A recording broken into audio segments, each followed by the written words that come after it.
ver que no hay nadie como tú. Más allá de la muerte fuiste para entregar libertad para la humanidad. ¿Quién puede medir cuán grande es tu amor? Si todo lo diste por mi salvación. ¿Quién creó la tierra y el sol? Nada escapa a tu perfección. ¿Y cómo dudar de este amor? De tu perfecto amor.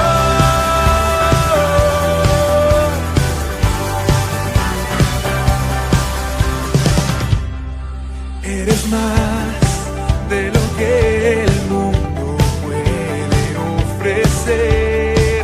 En tu amor yo encuentro lo que soy. ¿Quién puede medir cuán grande es tu amor?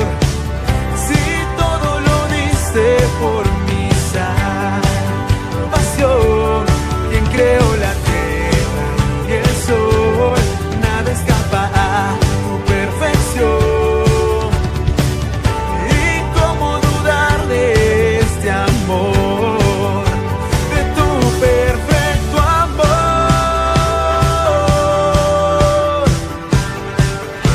De tu perfecto amor.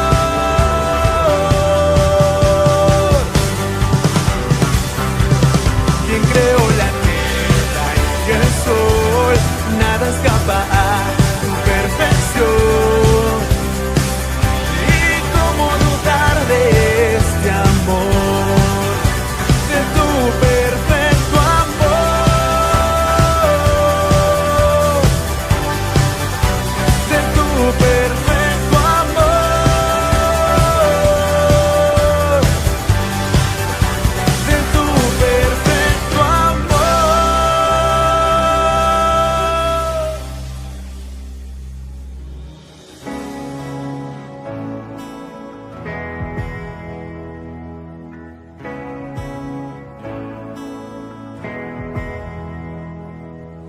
Veo como la oscuridad cubre la tierra. Nada parece cambiar, mas tu gloria aquí está. Abre tus ojos y mira alrededor. Te rodean murallas de salvación. Luz eterna será el Señor sobre ti.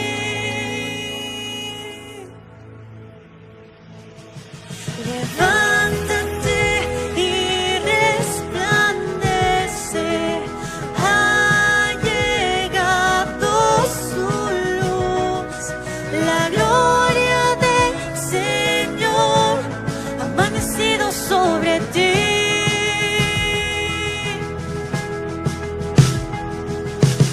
En tu tierra no habrá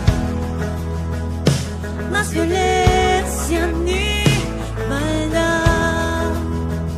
Su justicia verás brillar. Su paz te reinará. Abre tus ojos y mira alrededor. Te rodean murallas de salvación. Luz eterna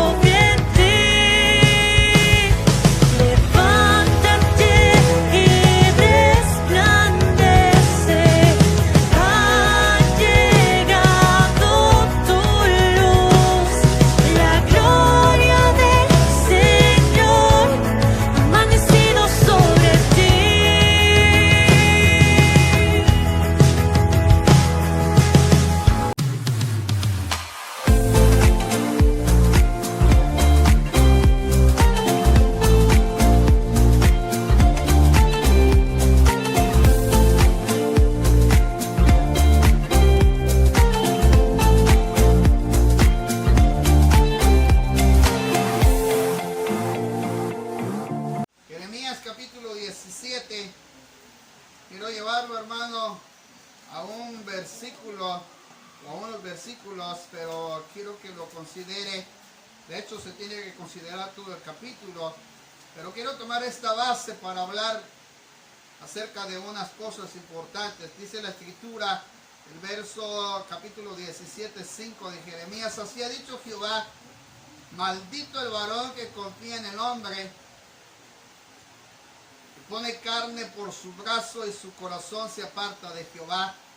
Será como la retama en el desierto y no verá cuando viene el bien, sino que morará, dice, en los sedecales en el desierto, en tierra despoblada y deshabitada. Bendito el varón, repita conmigo, bendito el varón. Que se oiga con voz fuerte, bendito el varón. Bendito el varón. Bendito el varón. Bendito el varón. Que confía en Jehová y cuya confianza es Jehová. Porque será como el árbol plantado junto a las aguas, que junto a la corriente echará sus raíces. Y no verá cuando viene el calor, sino que su hoja estará verde. Y en el año de sequía no se fatigará, ni dejará de dar fruto. Padre, te damos gracias. En esta hora te agradecemos esta bendición de poder estar en tu presencia. Ahora considerar tu palabra como un medio, Señor, de hablar a nuestra vida y a nuestra mente y a nuestro corazón. Exaltamos tu nombre porque eres bueno, para siempre es tu misericordia y tu fidelidad que permanece para siempre. Ahora mi alma te alaba, oh Jehová. Bendice tu nombre y te ensalta porque eres bueno. Glorifícate esta hora, Padre. Y exaltamos tu nombre, Señor, porque para ti, Padre, es la gloria y la honra. En el nombre de Jesús. Amén y amén. Puede tomar su lugar. Este retiro concernía a los varones, hermanos. Por algunas circunstancias, hermanos, no están. Pero quiero llevarlo a la palabra.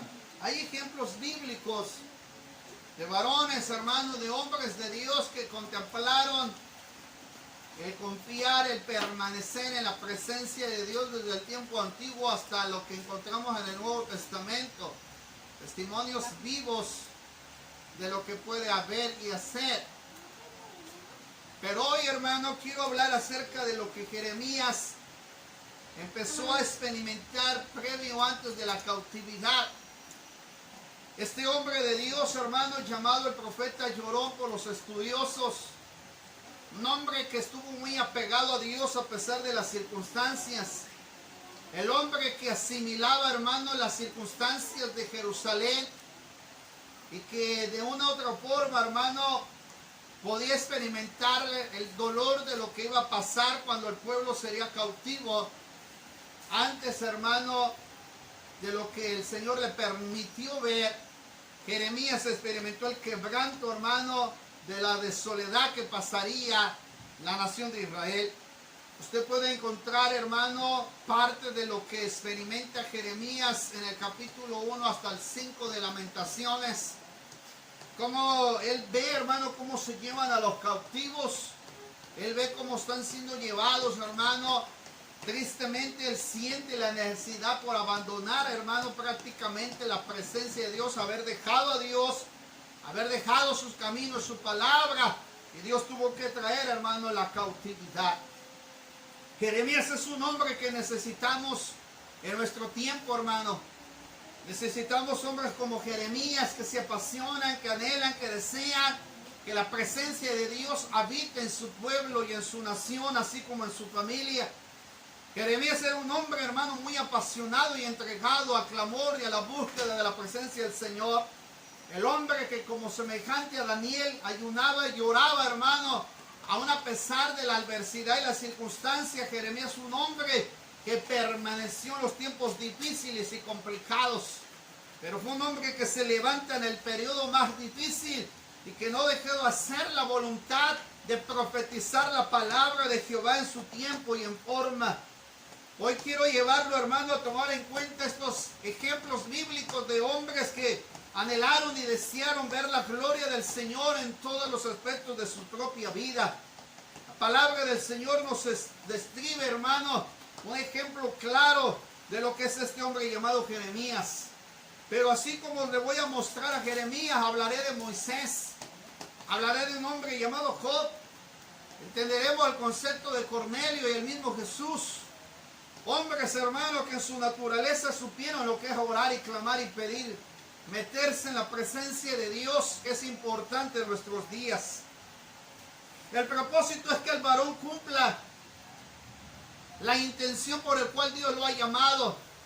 El propósito es que cada varón asume su responsabilidad en su casa, en su hogar, en su familia, en su ciudad, en el ámbito donde Dios lo ha puesto. Te lo vuelvo a repetir. El propósito es que cada varón asuma su responsabilidad, que asuma el compromiso en el cual Dios lo ha puesto en el lugar que al Señor, a Él le ha placido, mi hermano, a Él le ha placido que usted esté. A veces recriminamos, hermano, el trabajo de los varones como algo insignificante, pero que es necesario dentro de la iglesia, dentro de la familia y dentro de la sociedad. Es importante el ministerio de los varones. Ha claudicado, ha desfallecido prácticamente, hermano. Hoy los varones están lamentablemente siendo secundados, hermano, y los lugares o el primer lugar lo están tomando las mujeres. Qué triste es que ahora en la casa la primera que se levanta a orar es la mujer, la primera que ve cómo administrar el dinero es la mujer, la primera que se preocupa por la enfermedad de los hijos es la mujer. La triste realidad de ver cómo va a alargar el dinero para que alcance la semana es la mujer. Qué triste realidad que es aquella mujer la que proyecta lo que se necesita en casa. Qué triste es aquella realidad que la mujer es la que busca la presencia de Dios y que siempre está anhelando ir a la iglesia, y el varón no, hermano, tiene ese deseo. Cuando vamos a la Biblia, hermano, tomamos el ejemplo bíblico de Adán y Eva. Lamentablemente uno de los primeros problemas que encontramos acerca de la falta de búsqueda y de falta del compromiso y la responsabilidad es el discernimiento que no hubo en Adán. ¿Por qué necesitamos que los varones se levanten a cumplir el propósito, a cumplir, hermano, el llamado, a cumplir su responsabilidad? Porque hoy en día el primer embate que va a tener es en casa. Así como sucedió con Adán y Eva, mi hermano, cuando la serpiente fue astuta, se introdujo en el huerto del Edén para empezar, hermano, ver la debilidad de una familia. Lamentablemente la que cae en la tentación es Eva, pero quien tenía la responsabilidad de mantener, hermano, la vida constante de comunión en el huerto del Edén era Adán. Al primero que Dios creó, al primero que le da el origen, al primero al que Dios le da, mi hermano, prácticamente el propósito es Adán. Pero dice la Escritura que la serpiente gana ventaja en esa casa, en ese hogar, en ese lugar, y trae la tentación a la mujer, y lamentablemente, mi hermano, cae en la artimaña. Y dice la Escritura que después de que ella come del fruto prohibido, le da a comer a Adán, se le abrieron los ojos. La realidad del mal, hermano, empieza a sucumbir el corazón tanto de Adán como de Eva, pero también empieza a traer consecuencias al huerto del Edén. A partir de ahí entra la maldición, entra la muerte física. A partir de ahí entraron las enfermedades, los dolores, las tristezas, las cargas, las aflicciones. A partir de ahí empieza la decadencia moral del hombre. Todo empezó, tanto la responsabilidad de uno como del otro. Algunos solamente le echan, hermano, la culpabilidad a Eva. Ambos eran responsables, pero había uno que tenía que tomar y asumir su liderazgo dentro del huerto del Edén. Cuando el varón deja de asumir ese liderazgo, esa responsabilidad, y pierde el discernimiento de lo que el Señor ha querido que haga en su casa, es triste la realidad de que el enemigo nunca va a perdonar, hermano, las áreas que usted deja deshabitadas o las áreas a las cuales usted deja descubierto. Un gran problema surgió en Edén. El problema fue que perdieron, hermano, la obediencia de escuchar lo que el Señor les dijo. La causa de la tentación, hermanos, no solamente fue que Satanás se introdujo, sino que ellos desobedecieron a la palabra que el Señor les había ordenado. Y tristemente, mi hermano, cayeron lamentablemente en la transgresión, desobedecer los mandatos que el Señor había establecido. Si perdemos el discernimiento, mi hermano, no vamos a poder nosotros defender, hermano, a capa y espada nuestros hogares. Hoy se necesita levantar el liderazgo de varones para asumir el compromiso, mi hermano, de defender a capa y espada a cada uno de nuestros hogares. Se necesita discernir el tiempo en el que estamos. Se lo vuelvo a repetir. Se necesita discernir el tiempo en el que estamos. Satanás no va a perdonar y Satanás, hermano, no duerme. Pedro dice en su carta, hermano, que él anda como león rugiente buscando a quien devorar. Amén, hermano, está aquí y ya se fue. No porque el mensaje vaya casi dirigido todo a los varones, quiere decir que usted va a decir es para ellos, sino es para mí. Dice la Escritura, mi hermano, en la carta de Pedro, primera carta de Pedro, capítulo 5. Y dice la Escritura, mi hermano, versos 8. Sed sobrios y velad, porque vuestro adversario el diablo como león rugiente anda alrededor buscando a quien devorar. Que el enemigo no duerme. Tenemos que levantarnos en el discernimiento para cuidar, hermano, la posición que nos ha dado. Segundo ejemplo que quiero dar, hermano, es algo muy particular que me llama la atención. Y es este hombre llamado Moisés. No pierda lo que le estoy diciendo, cada principio que estamos hablando. Uno, discernimiento. Se necesita discernir el tiempo en el que estamos. Número uno, como varones tenemos que asumir nuestra responsabilidad y el compromiso que tenemos. Y lo tenemos que hacer como discerniendo el tiempo en el que estamos. Se lo vuelvo a repetir. Recuerden que como varones tenemos que asumir nuestro compromiso, nuestro liderazgo, nuestra posición que nos ha dado y cómo lo tenemos que hacer. Discerniendo el tiempo en el que estamos. El segundo ejemplo, mi hermano, se encuentra en el libro del Éxodo. Este hombre llamado Moisés. Un hombre, hermano, que viene huyendo de la situación de haber matado a un egipcio después de ser descubierto. Dice la Escritura, hermano, que él huye de ese lugar, de la nación de Egipto, y se va, mi hermano, a un lugar que el Señor le permite llegar, y es el lugar de Jetro. La segunda cosa la encontramos en el capítulo 2 de Éxodo. En aquellos días sucedió que creció ya Moisés, o ya crecido ya Moisés, salió de sus hermanos y los vio en sus duras tareas y observó un egipcio que golpeaba a uno de los hebreos, sus hermanos. Entonces miró a estos a todas partes y viendo que no parecía nada, mató al egipcio, lo escondió, dice, en la arena. Al día siguiente salió y vio dos hebreos que reñían. Entonces dijo al que maltrataba al otro, ¿por qué golpeas a tu prójimo? Y él respondió, ¿quién te ha puesto a ti por príncipe y juez sobre nosotros? Y dije la Escritura, ¿piensas matarme como mataste al egipcio? Entonces Moisés tuvo miedo y dijo, ciertamente esto ha sido descubierto. Oyendo Faraón acerca de este hecho, procuró matar a Moisés, pero Moisés huyó de delante de Faraón y habitó en la tierra de Madián. Y estando sentado junto al pozo, 7 hijas que tenía el sacerdote de Madián vinieron a sacar agua para llenar las pilas y dar de beber a las ovejas de su padre. Mas los pastores vinieron y las echaron de ahí. Entonces Moisés se levantó y las defendió y dio de beber a sus ovejas. Y volviendo ellas a Reuel su padre, dice la Escritura, él les dijo, ¿por qué habéis venido hoy tan pronto?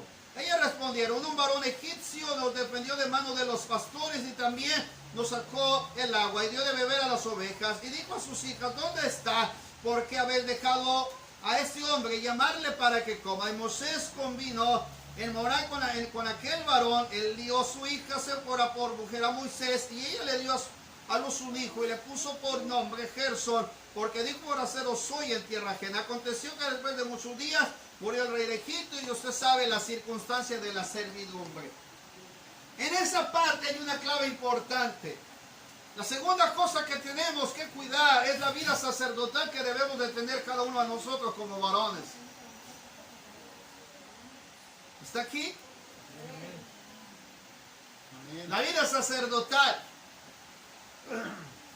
no sé cuánto tiempo le dedique a orar, yo no sé cuánto tiempo le dedica a leer la Biblia, yo no sé cuánto tiempo le dedica mi hermano a estar en comunión con el Señor, yo no sé cuánto tiempo le dedica para venir a la iglesia, yo no sé cuánto tiempo le dedica para su vida devocional al Señor.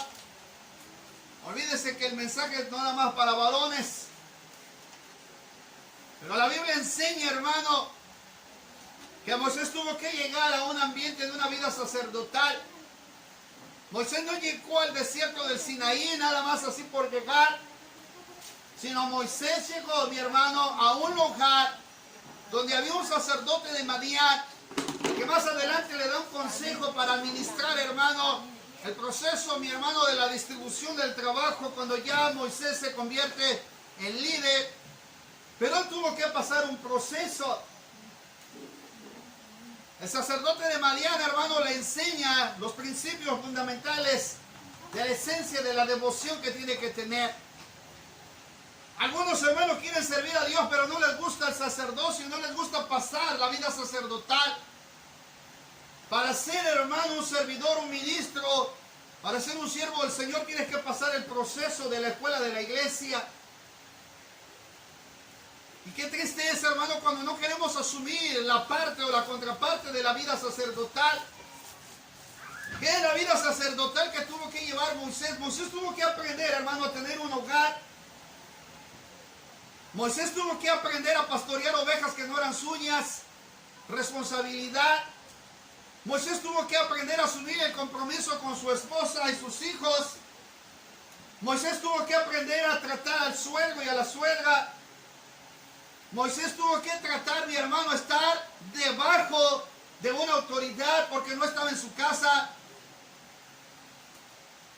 Y qué triste es cuando no asumimos eso dentro de nuestra casa y no asumimos la vida que nos pertenece y en la posición que debemos de tener. No estamos ahí, hermano, en la casa para subyugar a los demás. Tenemos que entender que primero es Cristo y luego el varón de la familia, la cabeza del hogar es el varón. Pero hoy parece que el varón no es la cabeza. No sé si el varón ahorita es el pie, no sé si ahorita el varón es la mano, o el ojo, o el oído. Pero el varón no ha asumido la posición de sacerdote o de sacerdocio espiritual en casa. ¿Le debe de preocupar a usted como esposa la vida de su esposo que está llevando? Le debe de preocupar la realidad que está viviendo. No es solamente trabajar y trabajar y trabajar y trabajar y trabajar y trabajar y traer dinero y arréglale aquí, arréglale allá, hazme esto, hazme el otro, me falta aquí, me falta allá, me falta dinero, me falta aquello, me falta... Le debe preocupar la vida espiritual de su esposo. Es que mi viejito llegó cansado del trabajo y ya no le dieron ganas de orar. Es que a mi esposo le falta esto y aquello y le preocupa más el ambiente material que la situación espiritual. Dios se preocupó primero por la vida personal de Moisés antes de ir a sacar una nación. Primero le preocupó cómo estaba la condición de Moisés. Moisés no podía libertar a un pueblo mientras seguía, mi hermano, con lo que había quedado en su memoria y el temor de haber matado al egipcio y de la opresión que podía traer Faraón en contra suya, sabiendo que lo quería matar porque había hecho eso en contra de lo que era el imperio de Faraón. Hay que Dios lo tiene que llevar por la escuela de Jetro. Tuvo que llevarlo, mi hermano, por el proceso del sacerdocio. El varón tiene que pasar el proceso de la escuela de la iglesia. Lo que es aprender los primeros fundamentos. Lo que es aprender la doctrina de la iglesia. Lo que es aprender el liderazgo. Lo que es aprender a servir. Lo que es aprender, mi hermano, a tener la devoción. Aprender a meterse en comunión con el Señor. Para después liderar se necesita pasar un proceso de abajo. No podemos servir a Dios si no sabemos, hermano, administrar nuestra propia casa. Aleluya, bendito mi Dios. Estamos luchando con el compromiso de los varones hoy en día. Estamos luchando en que el varón se levante y empiece a buscar la presencia del Señor. Pero nos debe de preocupar. ¿Usted cree que la esposa de Moisés se preocupó tanto por Moisés? Yo me he preguntado y he tratado de investigar qué función hizo la esposa de Moisés en un gran líder. Más de 600,000 personas anduvo llevando y liderando Moisés. Y para liderar a más de 600,000 personas tuvo que ser una mujer prácticamente, mi hermano, ideal para la vida de un hombre que tenía la capacidad de poder llevar a más de 600,000 personas. No era cualquier mujer. Si le va a decir Dios, quiero que mi esposo te sirva, usted tiene que tener la capacidad para poder soportar el nivel de liderazgo que va a llevar su esposo. Si no tiene la capacidad, entonces no le diga, Señor, quiero que mi esposo te sirva. Cuando uno empieza a servir al Señor, ya no hay tiempo, hermanos. Hay que servir. Si no es llamada telefónica, si no es orar por teléfono, si no es visitar, si no es aconsejar, preparar el mensaje para predicar, preparar la lección para enseñar. Se tiene que ver que la organización de la iglesia, se tiene que visualizar que los proyectos avancen, se tiene que visualizar que a veces estás en casa descansando un poquito y te llega una visita para tratar otros asuntos. Se pierde la comunión familiar por estar atendiendo a hermanos, hermanas de la iglesia. Así que la mujer que va a estar atrás o al lado, al frente del esposo, tiene que soportar todo ese proceso. Usted sabe que la mujer y la esposa de Moisés era una pastora de ovejas comunes. Dios sabía la clase de mujer que le tenía que dar a Moisés. Ahora le pregunto, ¿usted es la clase de mujer ideal que su esposo necesita para poder servir a Dios? Se lo vuelvo a preguntar. Usted es la clase de mujer ideal que el Señor quiere para que su esposo o su esposo necesita para poder servir a Dios. Quiero que mi esposo sirva, pero ya el domingo está. Viejo, acuérdate que nos falta hacer esto en casa. Acuérdate que quedamos aquí. Acuérdate que vas a ir a visitar a fulano. Acuérdate. Y el esposo ya no puede servir a Dios con libertad. No es fácil asumir una responsabilidad cuando el esposo sirve, hermano. La Biblia registra este capítulo donde llega Moisés con Jetro, le da esposa al Señor llamada Séfora, tiene al primer hijo llamado Gerson, pero me llama la atención porque esta mujer era pastora de ovejas comunes. Y para ser un pastor del nivel de Moisés, tenía que tener un tremendo corazón esta mujer. ¿Qué principios enseña Jetro en la vida de Moisés? Uno, la comunión con Dios. Pero sabe que Moisés también tuvo una escuela de su madre, era hebrea, lo crió, lo educó, lo enseñó. A los hijos judíos se les enseñaba, mi hermano, antes de llegar a la edad adulta, había 5 áreas que se les enseñaba a los hijos para poder llegar a la edad adulta y no apartarse del camino del Señor. Ahora usted entenderá lo que está haciendo el hermano Brando de enseñar principios a los hijos para que cuando lleguen a la edad de joven no se aparten. Son 5 módulos que vamos a enseñar a los adultos también. Pero tiene que haber un proceso de aprendizaje. ¿Por qué se alejó nuestro hijo de la iglesia? Bueno, pues tenemos que ver qué le enseñamos, qué principios fundamentamos en ellos. Pero Moisés tuvo primero la escuela de su madre donde lo educa. También tuvo un estudio secular en Egipto. Estuvo a los pies de la hija del faraón. Sale de ahí y tiene un oficio. ¿Sabe que Moisés tuvo un oficio? Fue pastor de ovejas. Se fue a pastorear las ovejas de su suegro. Él andaba pastoreando. ¿Y usted cree que aprendió tan fácilmente, hermano? Moisés se llevó 40 años en la casa del suegro. 40 años pastoreando las ovejas de su suegro. Cada año que Dios lo estaba preparando era con la finalidad de 40 años que iba a estar en el desierto. Moisés aprendió a estar subyugado de parte del suegro. Aprendió a respetar a la esposa donde estaba. Aprendió a servir, hermano, en tierra ajena. Pero Dios tenía un propósito para Moisés. Cuando Dios lo levanta, mi hermano, a ser el libertador, Dios lo respalda porque había sido un hombre que había aprendido a estar subyugado o debajo de la autoridad de su suegro. La segunda cosa que tenemos que aprender y retomar en nuestra posición es, hermano, la vida sacerdotal. El primero que tiene que orar en casa es el padre. El primero que tiene que leer la Biblia en casa es el padre. El primero que tiene que alistarse para asistir a la iglesia es el padre. El primero que tiene que estar viendo lo de su 10ª parte, su ofrenda, su primicia es el padre. El primero que tiene que buscar esa devoción por estar verdadero en ayuno y en consagración es el padre. El primero que tiene que estar en la necesidad de buscar y servir a Dios es el padre. Josué lo declaró: yo y mi casa serviremos a Jehová. Amén. Yo en mi casa serviremos a Jehová. No podemos estar así, mi hermano, distanciados entre uno y el otro. Tenemos que asumir nuestra responsabilidad, la ayuda idónea, el padre idóneo. Tenemos que ejercer ese liderazgo. Hoy el padre le da el consejo a la hija, pero la madre es la que le soba el asunto y le da otro consejo para aliviar la carga. Amado hermano, no podemos servir a dos señores. Agradas a uno o desagradas al otro. El temor de Jehová es el principio de la sabiduría y es el que tiene que reinar dentro de nuestros hogares. Amén. Amén. Aleluya. Que no se le olvide que tenemos que ejercer nuestro sacerdocio. Amén. La tercera cosa que implica, mi hermano, con otro ejemplo por lo que Jeremías dice: bienaventurado el varón. Encontramos, hermano, a otro hombre llamado Job. La escritura en Job 1 nos habla y nos inquieta los sacrificios que hace este hombre. Usted lo puede encontrar en su Biblia rápidamente. Job 1.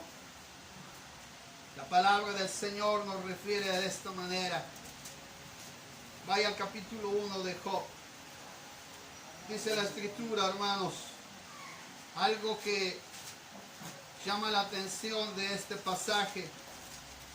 Dice la escritura, hermano, aquí en Job 1, dice la escritura en el versículo 3: su hacienda era de 7,000 ovejas, 3,000 camellos, 500 yuntas de bueyes, 500 asnas, muchísimos criados, y era aquel varón más grande que todos los orientales.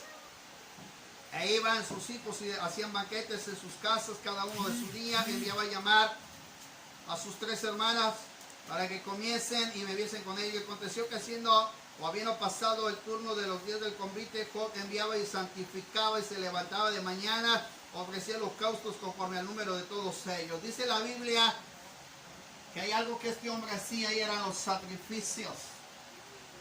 Los sacrificios. Ya hablamos del discernimiento que debemos de tener en este tiempo. Que hablamos que tenemos que cultivar nuestra vida sacerdotal.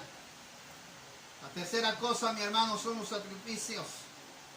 Es el tiempo del que volvamos a retomar el ayuno, hermanos. Es el tiempo del sacrificio. Para venir a un retiro tenemos que sacrificarnos.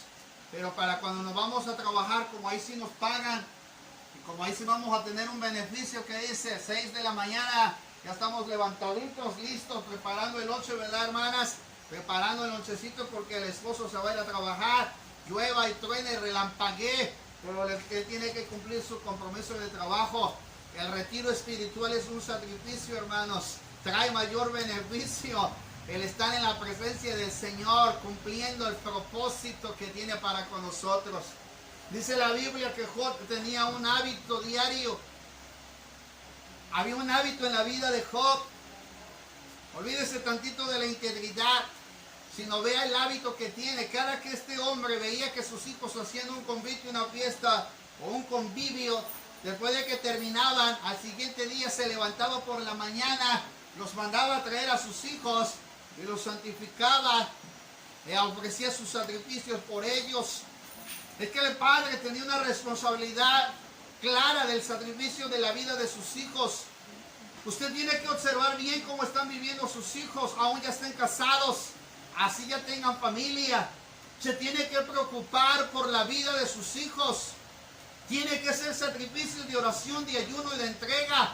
Estás viendo que tu hijo se está perdiendo. Estás viendo que tu hijo se está desviando del camino al Señor. Estás viendo que ya se está perdiendo totalmente, pero no has hecho un sacrificio. Amado hermano, si has visto que está enfermo tu hijo, paga el sacrificio. No es solamente, Señor, en el nombre de Jesús, sánala. ¿Cuántas veces encontramos el ejemplo de David? Cuando después de haber pecado con Betsabé, nace el hijo. Y dice la escritura que enferma el pequeño, pero David asumió la responsabilidad. Vea que no le miento. La Biblia dice que David tomó la responsabilidad y el compromiso de la enfermedad del hijo que nace de Betsabé. Se mete en la presencia del Señor, se quitó sus vestiduras reales, se puso sus vestiduras de silicio y ahí estuvo en ayuno, estuvo en oración. Y dice la escritura que pasaron los días y de repente mi hermano empezó a ver el murmullo de los que estaban ahí. Y dice la escritura que él percibió, no le dijeron a David, el discernimiento estaba en la vida de David, la vida sacerdotal estaba en la vida de David. El hombre, mi hermano, que sabía hacer sacrificios aún después de haber pecado. Dice la escritura que escucha así el murmullo, pero él se percibió de que su hijo había muerto.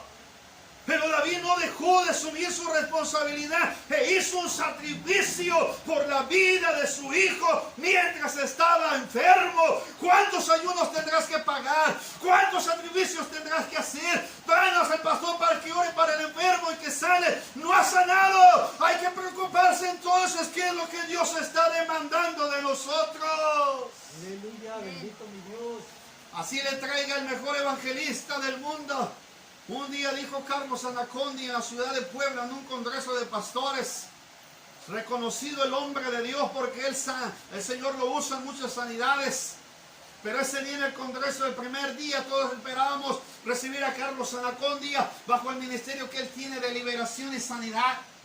Pero por la noche, mi hermano, él dice, el mensaje que yo traigo para ustedes es reprenderles la incredulidad, es reprenderles la duda y el temor. Ustedes están esperando que Dios haga milagros y prodigios, pero esta noche no va a ser así.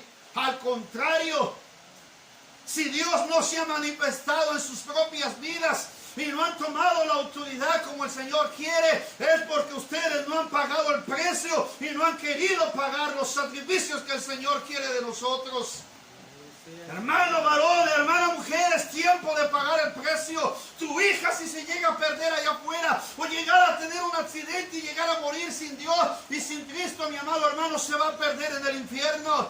Es que lloro todos los días, sí, Dios escucha tu oración, pero no está viendo tu sacrificio. ¿Entendió lo que le dije? Dios está viendo tu oración, pero no está viendo tu sacrificio. Porque si Él ve el sacrificio que haces para irte a trabajar, con todo el dolor de la espalda, con todo el dolor del brazo, con todo el dolor de la muñeca, aun cuando te levantaste con un dolor de cabeza, pero ya fuiste a cumplir tu compromiso de trabajo. Y sí, ahí sí pagaste el precio, pero para el Señor no queremos pagar el precio. Alabado sea el Señor, aleluya. Para Dios no queremos pagar el precio del sacrificio. Nos sacrificamos en otras áreas, pero no queremos sacrificar e humillar nuestro corazón delante del Señor para que paguemos, hermano, el precio que requiere la salvación. ¿Cuántas veces, hermano, el Señor nos ha pedido un sacrificio? El sacrificio depende de nosotros, de cuánto queremos nosotros que el Señor nos responda. Job sabía lo importante que era santificar la vida de sus hijos, porque si quizá habían pecado, entonces iba por la mañana, oraba y ofrecía sus sacrificios. Era un hombre bendecido por Dios y tenía muchísimas riquezas, y eso se basaba por la devoción que el hombre tenía. Los resultados serán siempre contundentes cuando nosotros dispongamos nuestro corazón a humillarnos delante de Él. Necesitamos con entrega y dedicación hacer sacrificios, hermano. Y esto lo está demandando el Señor. Da la milla extra. Si te piden llevar una carga a una milla, tú la tienes que llevar 2. Si te piden la capa, dale la túnica. Si alguien te pide un vaso de beber, tienes que darle la bendición de darle agua, pero no un vaso, tienes que darle más allá de un solo vaso. Dios siempre está demandando algo más de nosotros. 3 veces le dijo a Josué, mira que te mando que te esfuerces. 3 veces le dijo a Josué, mira, te estoy demandando, te estoy pidiendo que te esfuerces, que hagas el trabajo de dar más de lo que tú puedes hacer. No hemos querido dar más, nos hemos conformado con lo que hemos recibido, pero el Señor nos está pidiendo el sacrificio. Amén, hermanos. Amén, El sacrificio. Quiero tomar el siguiente ejemplo para terminar. Si vamos a la historia bíblica, quiero que vaya al Getsemaní, en el capítulo de Mateo. Jesús hizo algo, hermano, que muchas veces, hermano, nosotros nos hace falta. Para que lo tomen en cuenta. Aleluya. Aquí hay algo que me llama la atención, hermanos. Vaya al libro de Mateo, al Evangelio según San Mateo. Le voy a dar esta porción para que lo pueda analizar conmigo. Capítulo 26.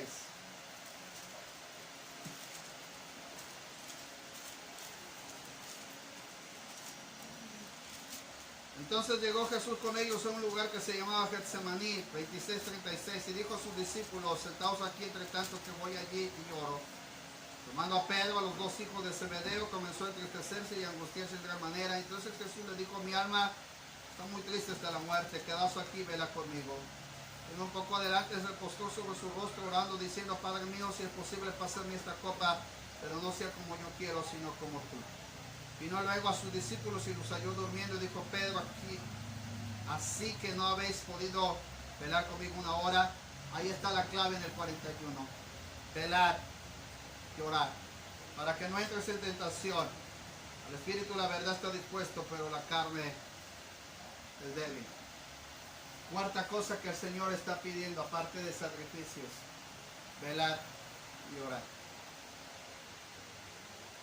Si usted supiera a qué hora vendría el ladrón a minar su casa, ¿no estaría percibido? Jesús así lo dijo. Si acaso ustedes saben el día en que el ladrón va a venir a robar su casa, pues estarían apercibidos. Por cuanto más que no sabe si el día ni la hora en que el Hijo del Hombre va a venir. Qué triste realidad que los discípulos estaban cansados de un día muy, pero muy laborioso. Habían estado en la última cena, había hablado Jesús acerca de la obra del Espíritu, la traición de Judas. Había tomado una parte todavía, mi hermano, de consolarles, ayudarles, oró todavía por ellos en Juan capítulo 17. Y ya de repente se estaba acercando a la hora del arresto de Jesús. Usted sabe cuándo va a venir el tiempo de la prueba para su casa. Usted sabe cuándo va a venir la crisis, la situación económica. Usted sabe cuándo va a venir la situación de adversidad o dolor. Usted está percibido de esto, aquello que viene. Porque a veces no estamos apercibidos. Porque no estamos haciendo la otra labor que el Señor Jesús pidió: velar y orar. Nosotros tenemos que asumir nuestra responsabilidad, hermanos, como comenzamos al principio, de tener discernimiento del tiempo en el que estamos. Segundo, dijimos que tenemos que pasar el proceso de la vida sacerdotal, mantener nuestra vida sacerdotal. Por eso es bueno asistir a la iglesia, por eso es bueno los talleres, por eso es bueno la lectura, por eso es bueno refugiarse con alguien que tiene una vida de devoción constante. Tercera, tenemos que volver a los sacrificios. Pero la cuarta cosa es velar, prestar atención, estar apercibido, hermano. Una cosa es discernir, pero otra cosa es percibir. Yo no sé si usted está percibido de las tentaciones que están surgiendo a su alrededor, de las tentaciones que están sucumbiendo a tu territorio, tu familia, tu casa, tu hogar. Al jovencito inconverso que está redundando en tu casa, pero no le has prestado atención. No has estado percibido del jovencito que anda como león cazando a la presa dentro de tu casa o fuera de tu casa. No sé si te has dado cuenta que Satanás últimamente ha puesto mucho sueño en tu casa y cuando quieres orar te duermes. Cansancio, problemas. O te ha puesto mucho el control de la televisión en la mano o el control del teléfono. O la rebeldía del joven que se está manifestando ahí, o una enfermedad, pero no te has apercibido de ello. El Señor les dijo a los discípulos: mi alma está muy triste hasta la muerte. Vamos, vamos, vamos, quiero que me acompañen. Él les dijo lo que estaba sintiendo: mi alma está muy triste hasta la muerte. Es más, miren, estoy ya al paso del proceso de ser arrestado. y les confió. Quiero que ponga atención a esta palabra para poder cerrar el mensaje para nuestros hermanos que lo ven por el internet. Quiero cerrarlo así para ellos. Les confió un propósito. Les confió una petición, así como cuando usted me confió una petición, pastor, puede orar por mí porque estoy pasando esto. El Señor les confió algo muy, pero muy profundo de su sentir. Mi alma está muy triste hasta la muerte. Hay algo que está pasando. Hay algo que va a suceder. Y él cuando llega al Getsemaní, dice que tomó a Pedro y a los dos hijos de Zebedeo en el verso 37 y comenzó a entristecerse y a angustiarse en gran manera. Ellos no se percibieron de que Jesús estaba entristeciéndose y se estaba angustiando porque el momento del arresto ya estaba a pocos minutos para llegar. No se apercibieron. Un día le dije, mi hermano, en una expresión natural, a algunos les pasó un poco de gracia cuando les dije que el gatito luego se ve cuando ya quieren la gatita, porque manifiesta un proceso natural y a veces no estamos apercibidos del proceso que estamos pasando en casa. Tu hija se está enfocando más en lo material, pero menos en lo espiritual. Tu esposa está afanada en sus quehaceres, en mantener una casa intachable, limpia y relujosa, pero se ha olvidado que su hija está teniendo una necesidad mucho mayor que tener lo que se está necesitando. ¿En dónde estamos enfocando nuestra visión? ¿En qué nos estamos apercibiendo? ¿O qué hemos dejado de ver que Dios está mirando y que quiere que volvamos a poner la mirada en ello? Los discípulos les faltaba percibir las cosas como el Señor quería. El día que se transfiguró delante de ellos, a esos mismos varones que llamó al Getsemaní, los jaló para llevarlos confidencialmente a orar con él. Fue los mismos que estuvo en el monte de la transfiguración, Pedro, Jacobo y Juan.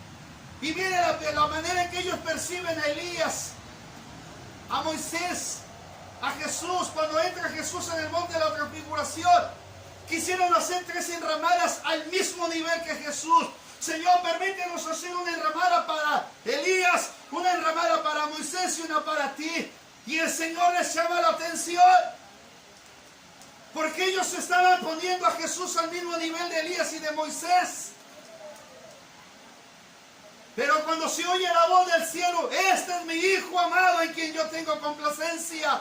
Lo mismo lo percibió aquel hombre llamado Juan el Bautista cuando no lo quiso bautizar. Y entonces Jesús le dijo, es necesario que cumplamos todo lo que está escrito de mí. Es necesario que cumplamos la ley. Es necesario que hagamos esto.